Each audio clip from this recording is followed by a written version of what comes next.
नमस्ते बच्चों, my self Jaiswal sir. हम पढ़ रहे हैं class 10th polynomials chapter 2। Last class में हमने देखा था कि किस तरीके से जो वेरियस पॉलिनोमियल्स होते हैं उनकी जनरल फॉर्म क्या होती है। जनरल फॉर्म हमने सीखी थी और उनकी डिग्री और उनके एग्जांपल्स भी देखे थे, जैसे कि zero polynomial, constant polynomial, linear polynomial, quadratic polynomial, cubic and bi quadratic polynomial. So ये सभी पॉलिनोमियल्स हैं जिनकी हमने डिग्री देखी थी।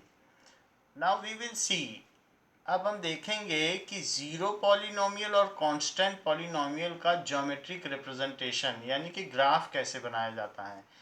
लीनियर के, क्वाड्रेटिक के और क्यूबिक के तो ग्राफ हमने देख ही लिए हैं। लीनियर का भी हमने एक ग्राफ आपको समझा दिया है, क्वाड्रेटिक के तो कई बता दिए और इसके अलावा क्यूबिक के भी कई बता दिए।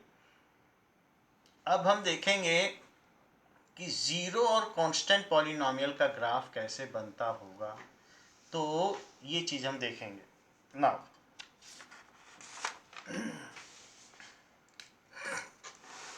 Graph of zero polynomial and constant polynomial. Graph of zero polynomial. तो ज़ीरो पॉलिनोमियल क्या है? That is P X is equal to zero. P X zero हो गया, पी एक्स का मतलब वाई ज़ीरो हो गया। तो वाई ज़ीरो है। अब वाई अगर ज़ीरो है तो आप x कुछ भी ले लें, यहाँ तो x की कोई टर्म ही नहीं है। इस साइड में कुछ भी लो तो उससे y पे कुछ फ़र्क नहीं पड़ेगा। अगर आप x ज़ीरो लो तो ज़ीरो रखोगे कहाँ, यहाँ तो कुछ x है ही नहीं, तो भी y ज़ीरो ही रहेगा। वन ले लो x, तो वन तो यहाँ पर x है ही नहीं, तो कहाँ रखोगे, कुछ भी लेने से y ज़ीरो ही है। टू ले लो तो टू किस में रखोगे, कुछ टर्म नहीं है, इसलिए ये ज़ीरो है। इस तरीके से, और अगर -1 लोगे तो भी ज़ीरो है। तो इस ग्राफ को हम कैसे बनाएं? इसके लिए रेफरेंस एक्सिस ड्रॉ करिए। 1 2 3 -1 -2 1 2 -1 -2। So this is y dash and this is x dash. ये ले लिया। तो आप 0 0 ड्रॉ करें, ये 0 0 है। 1 0 ड्रॉ करें, ये 1 0 है। 2 0 ड्रॉ करें, ये 2 0 है। -1 0 तो -1 और फिर 0 ये है। तो ये 4 पॉइंट हो गए। अब इन 4 पॉइंट से जाने वाली लाइन यही है। तो यानी ये जो हमारा ग्राफ बन गया, ये y is equal to zero, zero polynomial का ग्राफ है। So graph of zero polynomial coincides with x axis और इसलिए ये कहा जा सकता है it has infinite number of zeros, क्योंकि x की कुछ भी वैल्यू रख दो सभी y को ज़ीरो बनाती, क्योंकि खुद ही ज़ीरो ही है। तो इसलिए इट इज़ मीनिंगलेस टू से कि इसके ज़ीरोस क्या हैं, क्योंकि तो वैसे ही ज़ीरो है। तो graph of zero polynomial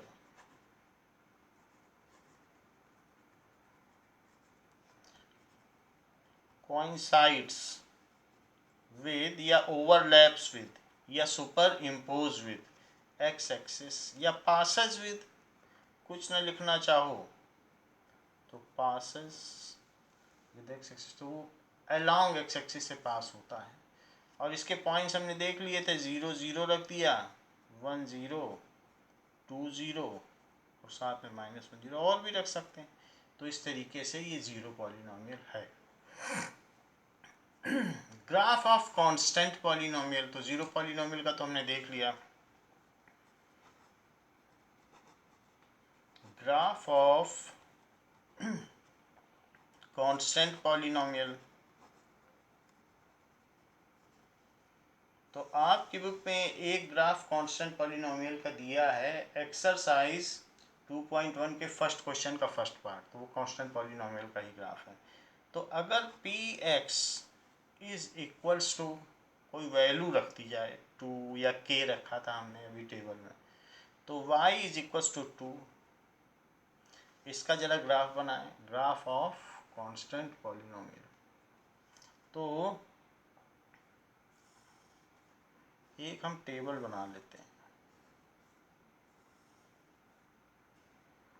x and y। x को आप 0 रख दें, तो यहाँ पर रखने के लिए x की कोई जगह नहीं है, कुछ भी रखो आप x को। x there is no platform to put the value of x। So आप चाहें तो इसके आगे y is equals to 2 into X to the power 0 कर सकते हैं ज़्यादा से ज़्यादा, क्योंकि ये 1 है। तो 0 रखोगे तो 0 टू द पावर 0 भी कुछ नहीं है, तो 0 तो यहीं रख दीजिए, कुछ उससे लेना देना नहीं, बिकॉज इट इज़ इंडिपेंडेंट, उससे कोई लेना देना ही नहीं है। सो इसकी वैल्यू 2 आ जाएगी। 1 रखो तो 1 to the power 0, 1 to the power 0 1 है, तो 2 आ जाएगा। यहीं इसमें भी रख सकते हो, जब x है ही नहीं तो कुछ भी रखते जाओ, y तो 2 ही रहेगा, सीधी सी बात। तो इसलिए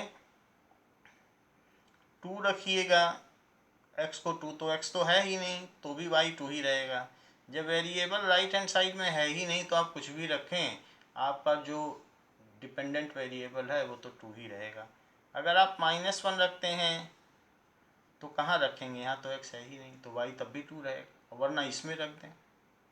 तो -1 की पावर 0 भी 1 ही होती है, तो 1 इंटू 2 तब भी 2 आ जाएगा। -2 रख दें तो -2 की पावर 0, तो देख लीजिए आप 2 इंटू -2 की पावर 0, सो 2 -2 है।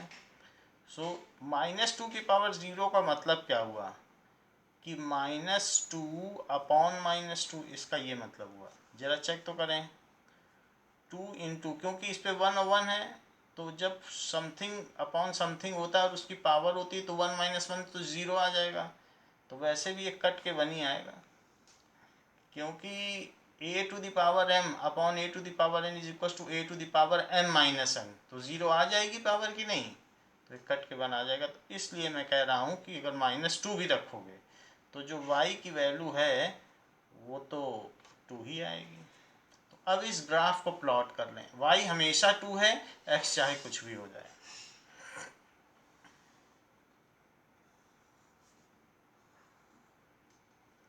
तो 1 2 3 4, ये -1 1 2,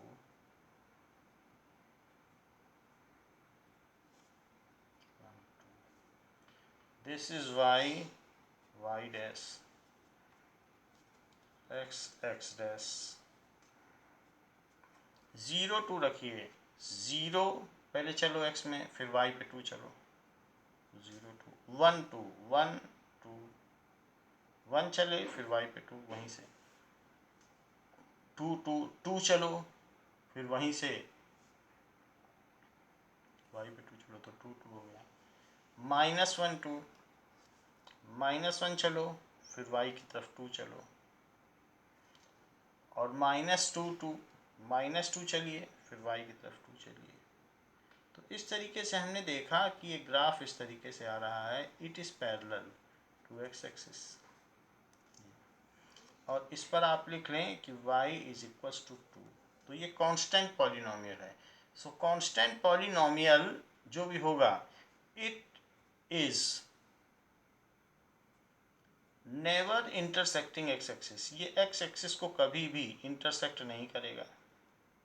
0 2 -1 2 -2 2, तो ये है।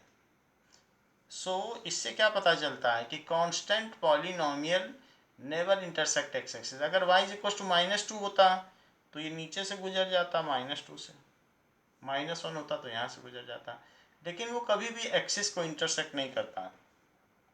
So graph of constant polynomial is parallel to x axis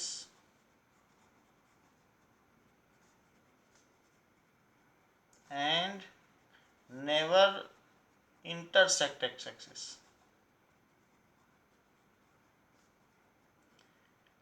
क्या आपके ख्याल में ऐसी कोई वैल्यू है x की जो y को 0 बना दे?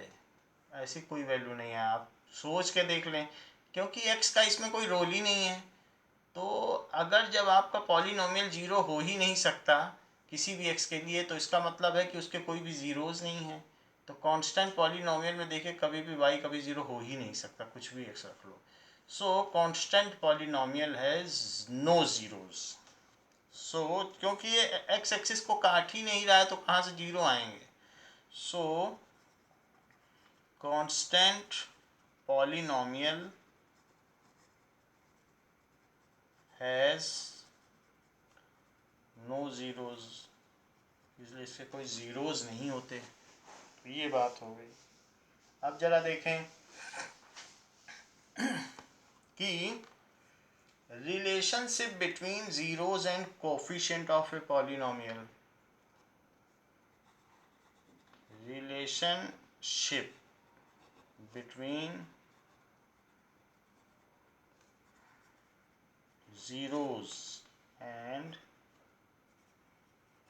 Coefficients of a polynomial।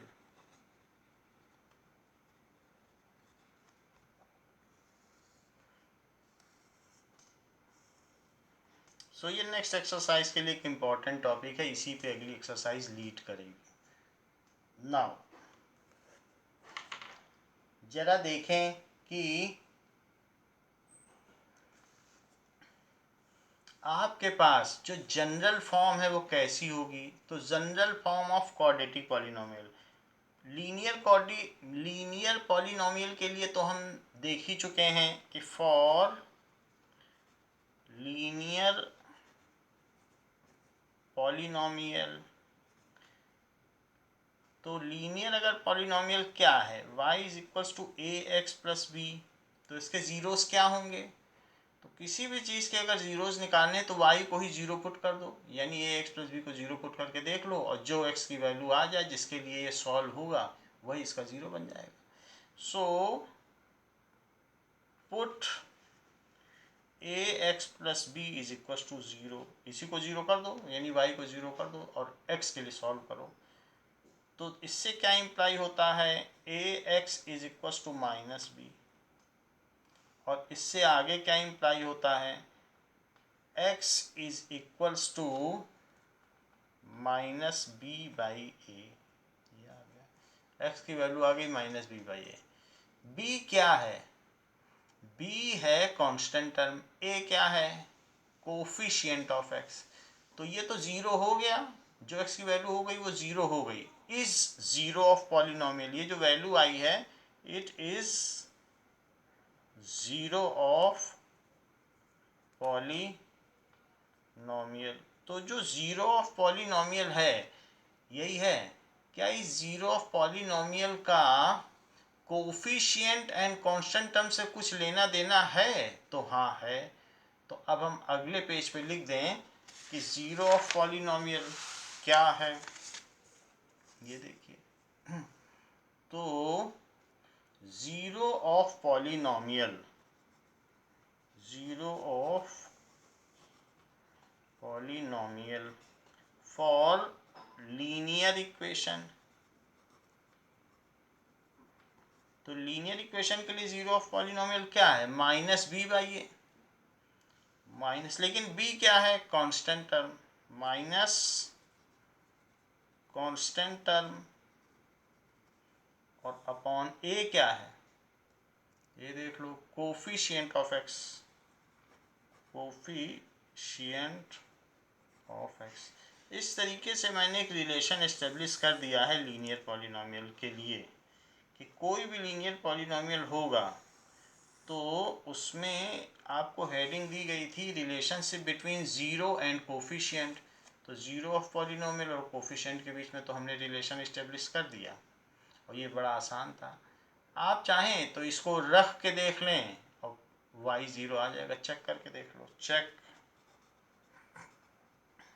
y क्या है ए एक्स प्लस बी, और अगर आप x को minus B by A put करें, यही तो आया है ज़ीरो ऑफ पॉलिनोमियल, तो ये पुट करें तो y is equals to A minus B by A, plus B, तो ए से ए कट गया और ये आ गया माइनस बी प्लस बी, तो जो कि 0 हो गया, हैंस वेरीफाइड। इससे ये पता चल गया कि ये जीरो ऑफ पॉलिनोमियल यही है, क्योंकि ये पॉलिनोमियल की वैल्यू को 0 बना देता है। मेरा कहने का मतलब है, अगर एक आपको एग्जांपल दिया हो y is equal to 2x plus 5, तो जीरो ऑफ पॉलिनोमियल कैसे निकालोगे?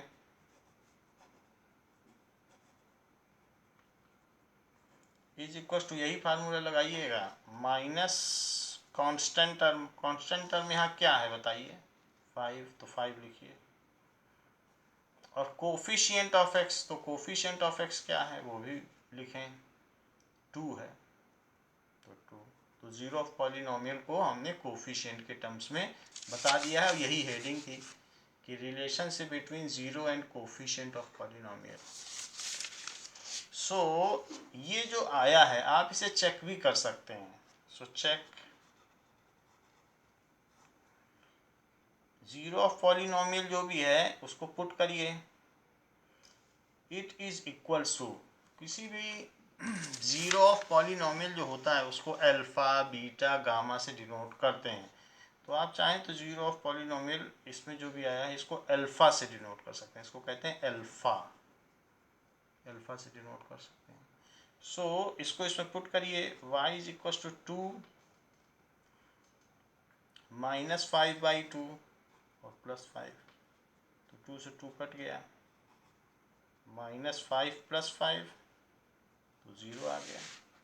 इससे पता चल सकता है हैंस वेरीफाइड कि जो हमने 0 निकाला था वो सही था, और जो हमारा फार्मूला भी है वो भी सही है, तो इसलिए ये वेरीफाई हुआ, हैंस वेरीफाइड।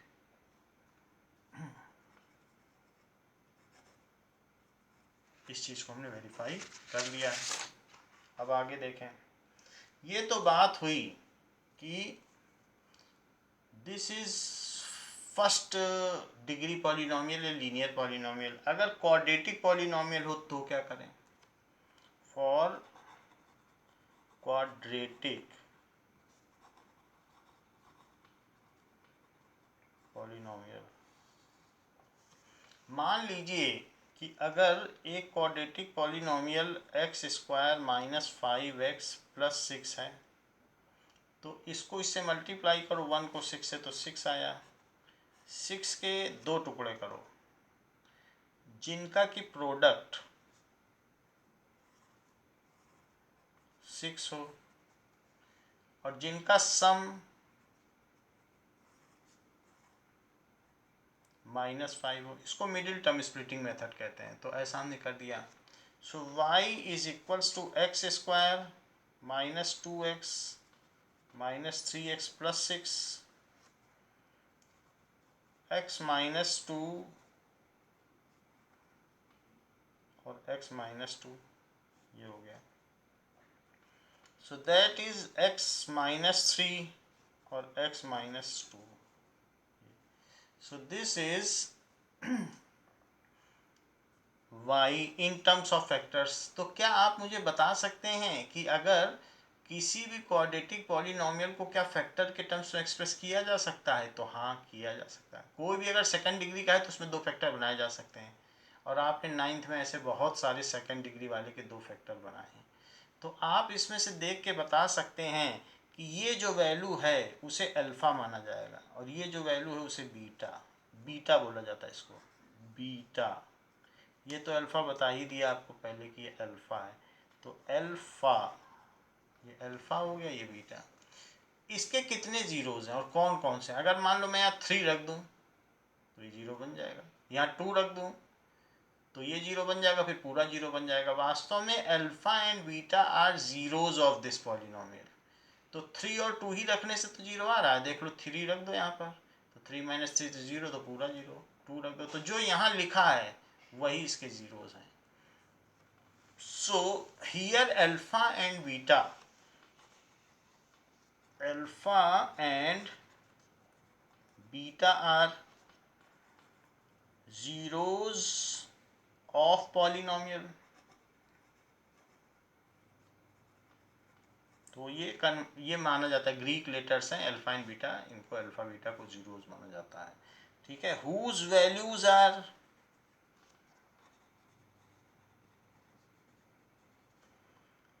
3 and 2, उनकी वैल्यू कितनी है, हुज वैल्यूज आर 3 and 2, जिनकी की वैल्यूज 3 and 2 है।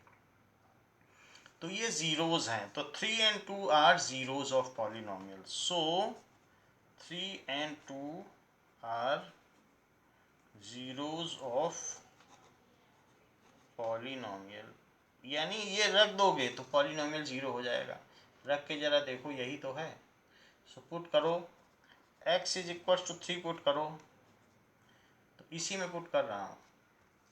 सो 3 स्क्वायर माइनस 5 इंटू 3 प्लस 6, जहाँ जहाँ x था वहाँ वहाँ मैंने 3 डाला, देख लीजिए।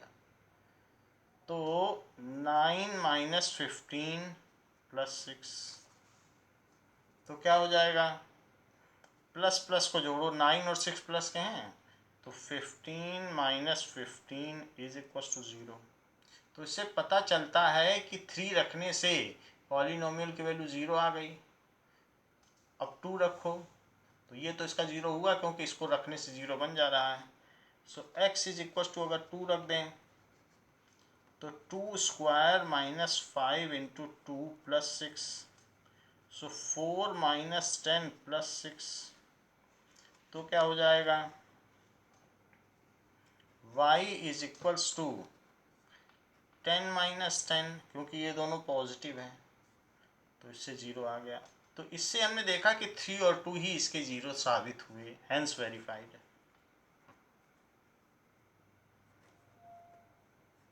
तो हमने इक्वेशन क्या ली थी, y is equals to this ली थी, और ये इसके x स्क्वायर का कोफिशिएंट 1 था, तो यहाँ पर अलग से कुछ नहीं आया। लेकिन अगर मान लो एक ऐसा पॉलिनोमियल हो जिसमें x स्क्वायर में 2 का कोफिशिएंट हो, यानी मैं इसी में सभी में 2 से मल्टीप्लाई कर दूँ, जरा देखो तो क्या हो। तो यही इक्वेशन लेता हूँ कि मान लीजिए कि मैं ऐसा करता हूँ, जो पहले ऐसा लिया था, x square minus 5x plus 6, इस तरीके की हमने इक्वेशन ली थी। और अब मैं कुछ दूसरी इक्वेशन लेता हूँ, पूरे में 2 से मल्टीप्लाई कर देता हूँ। तो 2 से मल्टीप्लाई करने पर 2x स्क्वायर माइनस 10x और प्लस 12 हो जाएगा। ये नहीं लेता हूँ, 2 से ले, ये दूसरा पॉलिनोमियल ले लिया।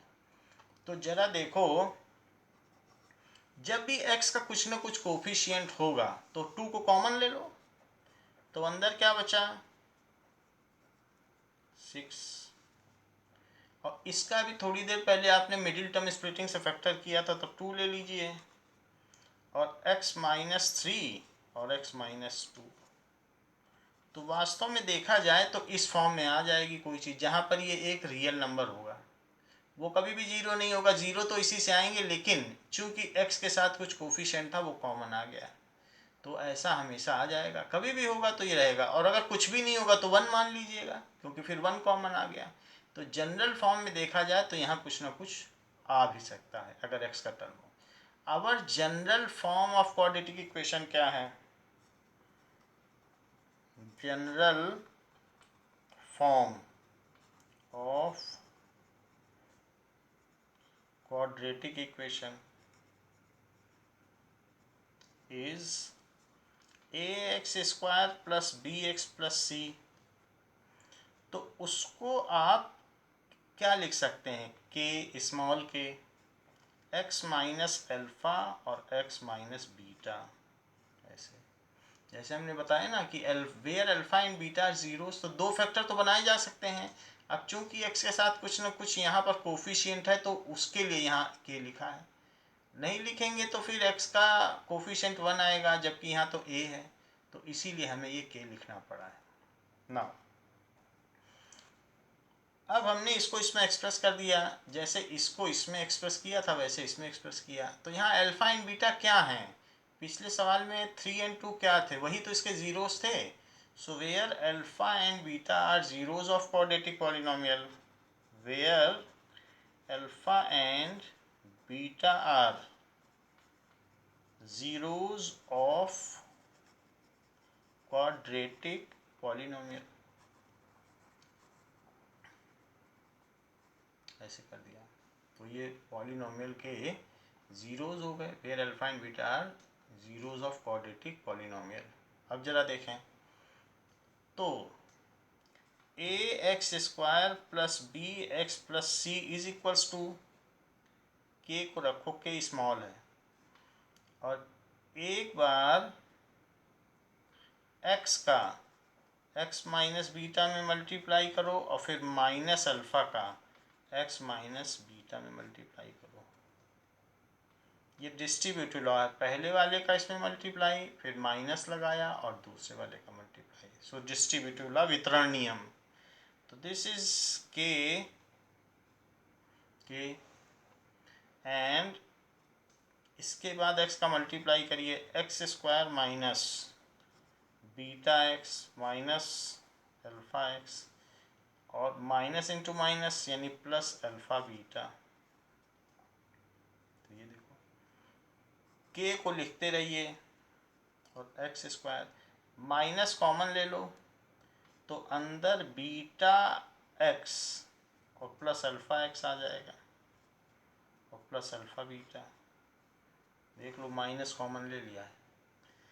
अब के यहाँ लिखिए और माइनस तो कॉमन लिया ही है, एक्स भी कॉमन ले लो, बाहर एक्स कॉमन ले लो, और अल्फ़ा पहले लिख लो बीटा बाद में, उससे कुछ फ़र्क नहीं पड़ता है, क्योंकि बीटा प्लस अल्फ़ा लिखो चाहे अल्फ़ा प्लस बीटा, कोई फ़र्क नहीं पड़ता। ये कम्यूटेटिव लॉ होल्ड करता है एडिशन में, इसलिए आगे पीछे लिख सकते हैं सम को। 2 + 3 = 3 + 2 ये चीज़ आ गई। अब ये तो हमारी बात आ गई है, इसमें के का भी मल्टीप्लाई करो, के x square minus K alpha plus beta x और प्लस के अल्फ़ा बीटा। मैंने के से मल्टीप्लाई कर दिया है। लेफ्ट हैंड साइड में क्या है, a x square plus b x plus c. ये अगर मैं दोनों तरफ जो वेरिएबल्स हैं उनके कोफिशिएंट्स को कंपेयर करूं, तो कंपेयरिंग कोफिशिएंट्स को कंपेयर करो ऑफ वेरियस एक्सपोनेंट्स, बहुत सारी पावर है, सबके इंडिविजुअली कंपेयर करिए।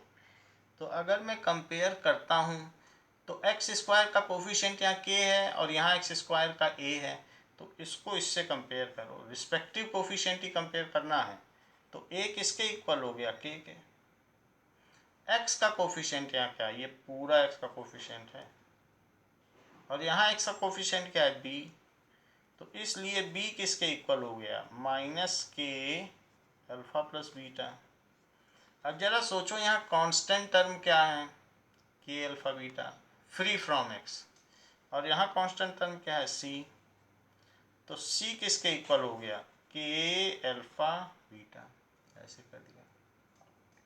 नाउ अब हम इसमें बी बाई ए करेंगे, यानी ये अलग अलग इक्वेशंस हैं, इसे आप पहली इक्वेशन मान लें, इसे दूसरी इक्वेशन मान लें, इसे तीसरी इक्वेशन मान लें। तो मैं ऐसा करता हूँ 2/1 करता हूँ, इक्वेशन 2/इक्वेशन 1, 2 में 1 से डिवाइड कर देता हूँ। तो लेफ्ट को लेफ्ट से डिवाइड करो, देखो B by A, this by this, और राइट को राइट से डिवाइड करो। So minus K alpha plus beta upon K, यानी दोनों इक्वेशंस को हमने डिवाइड कर दिया है, लेफ्ट में लेफ्ट से डिवीजन, राइट में राइट से डिवीजन। तो ऐसा करने से के कट गया, तो बी बाई ए क्या आ गया, माइनस अल्फ़ा प्लस बीटा। और अगर मैं दोनों तरफ -1 से मल्टीप्लाई कर दूं, multiply by -1 to both side, तो यहाँ माइनस आ जाएगा, लेकिन यहाँ -1 से मल्टीप्लाई करोगे तो माइनस चला जाएगा। तो minus B by A is equals to alpha plus beta. Alpha और बीटा क्या है, आप आपको पता है अल्फ़ा और बीटा ज़ीरोज़ माने गए हैं। जैसे हमने पहले भी बताया कि यहाँ पर जो अल्फ़ा और बीटा हैं वो ज़ीरोज़ हैं। यहाँ भी 3 और 2 ज़ीरोज़ ही तो थे, तो ये ज़ीरोज़ हैं। तो यहाँ पे क्या आ गया, अल्फ़ा और बीटा ज़ीरोज़ हैं, तो इसको कहा जा सकेगा कि सम ऑफ ज़ीरोज़। इसको क्या बोलेंगे, सम ऑफ ज़ीरोज़।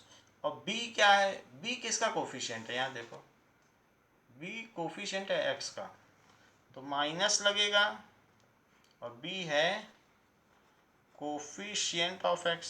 a किसका कोफिशिएंट है, a के बारे में सोचो, यहाँ से सोचो, ये है coefficient of X square, coefficient of X square. तो ये सम ऑफ ज़ीरोज़, ज़ीरोज़ और कोफिशिएंट्स के बीच में हमने एक रिश्ता स्थापित कर दिया। So we have established a relation between zeros and coefficients. और यही हमारा टॉपिक था कि establish a relationship between zeros and coefficients. तो हमने क्वाड्रेटिक में भी कर लिया। इसके पहले हमने आपको दिखाया था क्वाड्रेटिक से पहले कि लीनियर में किया था, और अब मैंने क्वाड्रेटिक के लिए कर दिया। सम ऑफ ज़ीरोज़ के लिए जैसे हमने किया है, ऐसे प्रोडक्ट ऑफ ज़ीरोज़ के लिए भी किया जा सकता है। ज़रा देखिए, अगर हम यहाँ लिख लें बाई इक्वेशन 2/1। अब यहाँ फिर से करो, 3/3 में 1 से डिवाइड करो। 3 इक्वेशन क्या है, ये है, और 1 ये है, तो c/a कर लो, लेफ्ट को लेफ्ट से डिवाइड कर लो, और राइट के अल्फ़ा बीटा, थर्ड का जो राइट है उसको फर्स्ट के राइट से डिवाइड करो।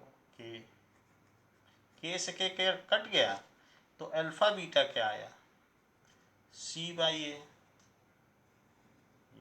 अच्छा, c क्या है, यहाँ से देख के बताइए, क्या ये कांस्टेंट टर्म है, तो हाँ c/a। तो c को क्या लिखोगे, कांस्टेंट टर्म।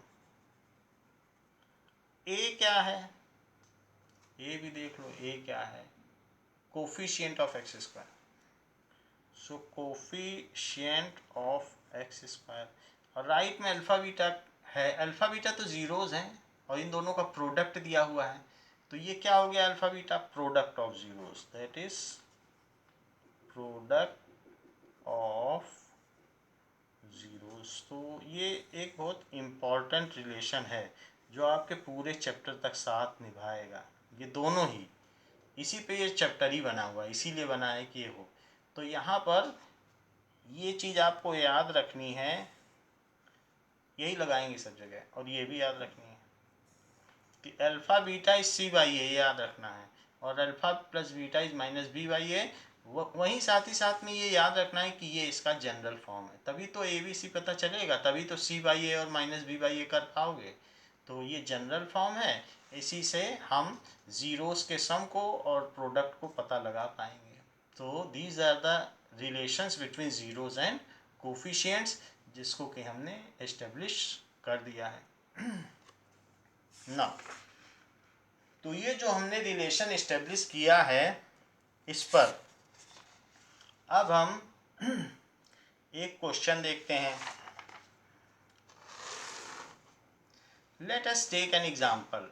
सो क्वेश्चन क्या है कि y is equals to X square minus 5x plus 6, ये चीज़ दी गई है, और सबसे पहले कहा गया है कि find the zeros and establish relationship between zeros and coefficients.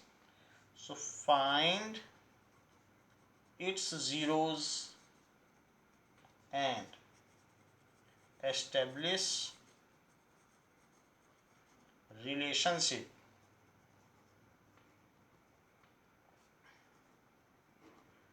between zeros and coefficients, zeros and coefficients। देखिए, पहली बात है फाइंड द ज़ीरोज़। ज़ीरोज़ कैसे पता करोगे, by middle term splitting method. So इसका सलूशन देखिए, using middle term splitting.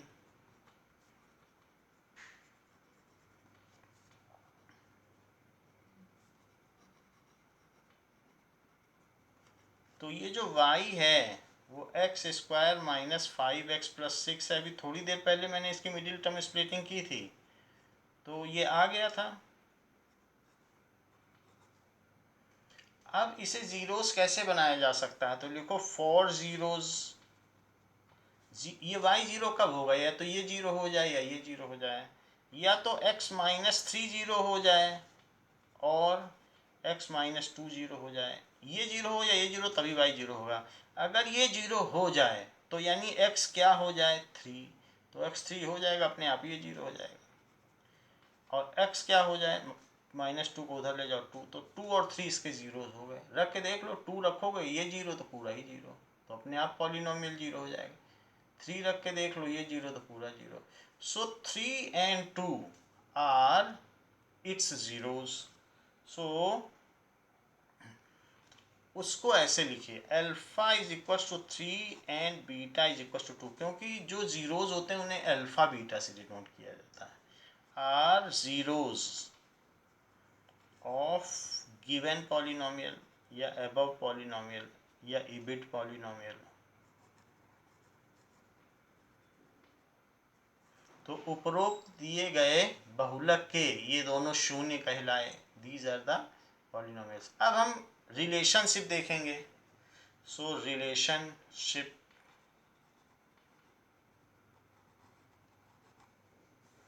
Between zeros and coefficient.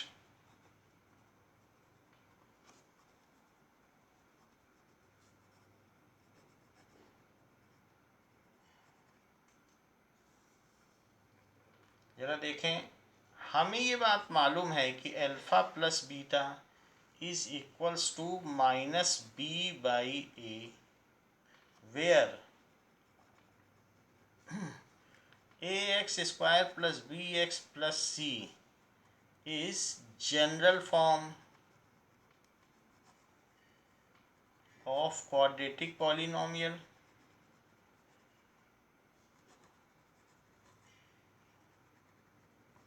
तो ये जनरल फॉर्म है। अब यहाँ पर ए बी सी आपको निकालना पड़ेगा, तो ए बी सी पता करो। सो इसको कंपेयर करो, किससे कंपेयर करेंगे, comparing it with y is equals to X square minus 5x plus 6, इससे कंपेयर कर लीजिए। तो बताइए a क्या आएगा, यहाँ से देखो a1 आ जाएगा, a1। b क्या आएगा, b यहाँ से देखो -5 आ जाएगा। और c क्या आएगा, c तो 6 आ जाएगा। तो मैंने ये भी कंपेयर कर लिए हैं, तो मेरे पास एक तो ये ए बी सी भी मौजूद हैं, और साथ ही साथ मैंने दोनों जीरोस को अल्फ़ा और बीटा के टर्म्स में भी लिख लिया। दोनों चीज़ें हैं हमारे पास, सिर्फ इसमें रख के देखना है कि क्या ये जो हमने थोड़ी देर पहले रिलेशन एस्टेब्लिश किया था वो सही है, उसका left hand side right hand side के इक्वल आता है। तो ज़रा रख के देख लें। अल्फ़ा प्लस बीटा रखो यहाँ पर, तो अल्फ़ा प्लस बीटा क्या रखोगे, 3 + 2, यही है ना, 3 + 2 रख दिया। और यहाँ माइनस लगाओ और b की वैल्यू रखो। b कितना आया, यहाँ देखो b की वैल्यू -5 आई है, तो -5 रखो। a कितना है, 1, तो 1 रखो। 3 + 2 क्या है, 5।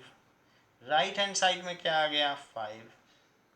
तो सम ऑफ जीरोज इसके इक्वल है, ये तो वेरीफाइड हो गया, हैंस वेरीफाइड। अब हम प्रोडक्ट ऑफ जीरोस के लिए भी ये चीज़ वेरीफाई करेंगे। तो प्रोडक्ट ऑफ जीरोस का क्या फार्मूला है, C/A। ठीक है, ये दोनों की फार्मूले हैं इस चैप्टर के, इसी पे पूरा चैप्टर चल जाएगा। इसके आगे और ज़्यादा समझने की जरूरत नहीं, यही पूरा है। अब ये समझ लोगे तो चैप्टर हो जाएगा। अल्फ़ा बीटा, अल्फ़ा 3 था और बीटा 2 है। सी क्या है यहाँ से, 6, और ए क्या है, 1। तो 6 इज इक्वल्स टू 6, तो ये इक्वल हो गया, हैंस वेरीफाइड। इस तरीके से हमने वेरीफाई कर लिया। पहले तो एल्जेब्राइक मेथड से या मिडिल टर्म स्प्लिटिंग से हमने इसके ज़ीरोस पता किए। ज़ीरोस पता करने के लिए दोनों फैक्टर्स को अलग अलग ज़ीरो पुट किया और एक्स की वैल्यू निकाली। जो एक्स की वैल्यूज़ आई हैं उन्हीं को अल्फ़ा बीटा मान लिया, वही ज़ीरोज़ है, क्योंकि ज़ीरोस को अल्फ़ा और बीटा के टर्म्स में डिनोट करते हैं। सो अल्फ़ा बीटा उनको लिख लिया। और साथ ही साथ हमने जो भी क्वाड्रेटिक इक्वेशन थी उसको उसके स्टैंडर्ड फॉर्म से कंपेयर करके ABC निकाल लिया, और उनको जो हमारे मेन फार्मूले हैं उनमें रख करके ये देख लिया कि LHS RHS के इक्वल है।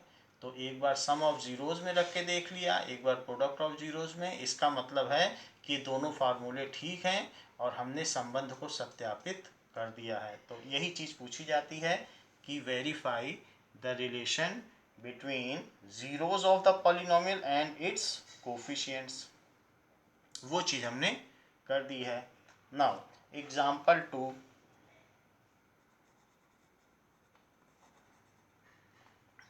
एग्जाम्पल 2 भी इसी तरीके का है। Find the zeros of quadratic polynomial. Find the zeros of quadratic polynomial. X square plus 7x plus 10 ये है। And verify relationship. Verify relationship between zeros and coefficient, between zeros and coefficients। तो हम इनके बीच में एक संबंध स्थापित करेंगे। हमको क्या दिया है? ये दिया है पॉलिनोमियल। तो इसी पॉलिनोमियल के बारे में हम देखें। So what is the polynomial? Polynomial is Px is equals to x square plus 7x plus 10। तो इसमें a और c का मल्टीप्लाई करो तो 10 आया। 10 को ऐसे दो पार्ट में तोड़ो कि जिनका प्रोडक्ट 10 हो और जिनका की सम मिडिल टर्म हो। तो ये हमने कर लिया। अब इसी में इसको आप तोड़ लें।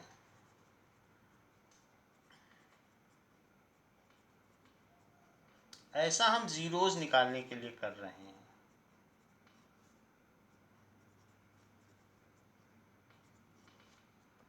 It is equals to x plus 5 और x प्लस 2 ये आ गया। फॉर ज़ीरोज़ के लिए क्या करें? यानी ये Px कब ज़ीरो होगा? Px कब ज़ीरो होगा? जब या तो ये ज़ीरो हो जाए या ये ज़ीरो हो जाए। तो for zeros either x plus 5 he zero हो जाए और x प्लस 2 ज़ीरो हो जाए। एक ना एक ज़ीरो हो जाए, दो में से तो ज़ीरो हो जाएगा। यानी x क्या हो जाए? -5 इधर ले लो, या फिर x -2 हो जाए। ये बिल्कुल ऑब्वियस है। -5 रखते ही ये जीरो हो जाएगा और -2।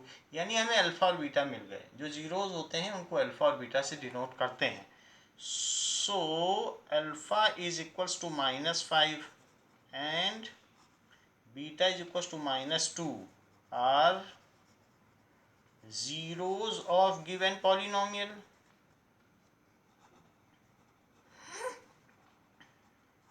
now for relationship, अब कंपेयर करो।